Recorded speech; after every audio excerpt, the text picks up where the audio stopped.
comme ça. Deuxième étape du Grand National du Trot à Marseille-Borelli aujourd'hui.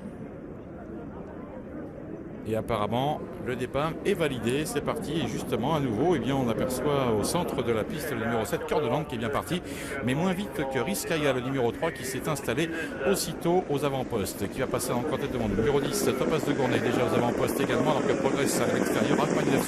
Il fallait s'attendre à ce que Jean-Michel Bazir soit l'un des plus prompts au départ. Il a réussi dans son entreprise. Alors, on aperçoit derrière le numéro 6, c'est Quaille Duchesne et les Arts de Tonnerre, avec Yves Dreux, qui vient un petit peu plus loin, alors qu'on va sortir dans quelques instants du premier tournant. Notons les concurrents qui sont à l'arrière, comme d'habitude. Bien sûr, Onyx Dem, le numéro 16, n'a pas d'autre choix que d'attendre pour l'instant parmi les derniers.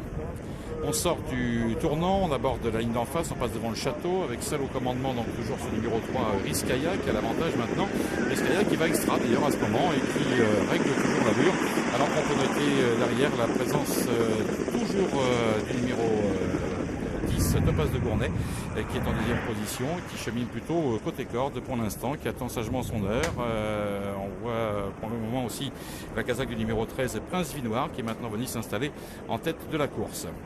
Progression également de Soleil du Fossé tout à l'extérieur, qui se rapproche maintenant et que Thierry Duval d'Estaing vient de placer en tête de la course avec Rizkaya, tous deux qui sont maintenant suivis par le numéro 2 superviseur, le 13 Prince Vinoir, qui sont bien placés, Arts de Tonnerre venant un petit peu plus loin.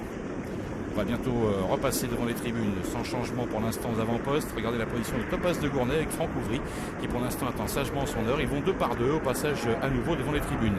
Thierry Duval d'Estaing seul en tête avec Soleil du Fossé qui va remarquablement pour l'instant, suivi par les 2 casaques jaunes, Prince Vinoir avec superviseur qui sont bien placés. Le 3 Rizkaya un petit peu enveloppé côté corde pour l'instant, accompagné par Tsar de Tonnerre avec Yves Dreux qui suit les animateurs très facilement pour l'instant.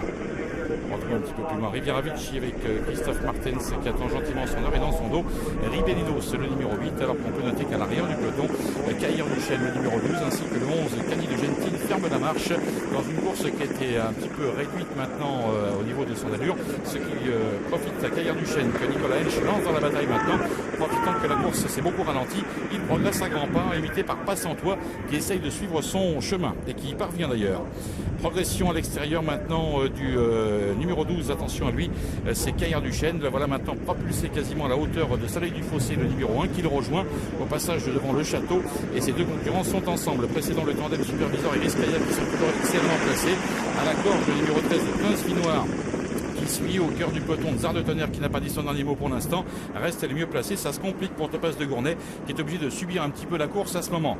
Le rythme qui reste assez régulier sous l'impulsion de Soleil du Fossé, Thierry Duval d'Estaing qui a toujours la situation parfaitement en main, Caillère Duchesne à son extérieur qui continue de le mettre à la pression toutefois, et ils sont tous les deux suivis par Tsar de Tonnerre qui vient un petit peu plus loin, qui essaye de revenir. Tsar de Tonnerre est environ 6/7e, juste derrière superviseur, alors qu'à l'extérieur Passantois, le numéro 15, tente de venir complètement en dehors, imité en cela par la casaque de Louis Baudron de Sofia Tourgeant qui tente de regagner du terrain également à l'extérieur.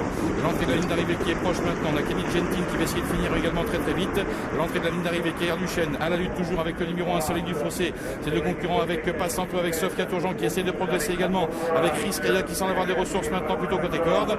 Les concurrents dans la phase finale de la course, on a compté un petit peu avec Soleil du Fossé, numéro 1 qui contrôle pourtant toujours la situation, avec la deuxième place toujours pour Caillère Duchesne qui lutte également avec beaucoup de courage, avec Soleil du Fossé, le numéro 1 qui va peut-être remporter cette deuxième étape du Grand National du Trot, même si Caillère Duchesne continue de mettre la pression jusqu'aux abords du peloton. Ensuite on a le numéro 15, le 5, le 10 et le 4 qui terminent tout près les uns des autres pour l'arrivée d'une course donc qui a été remarquable au niveau de du numéro 1 Soleil du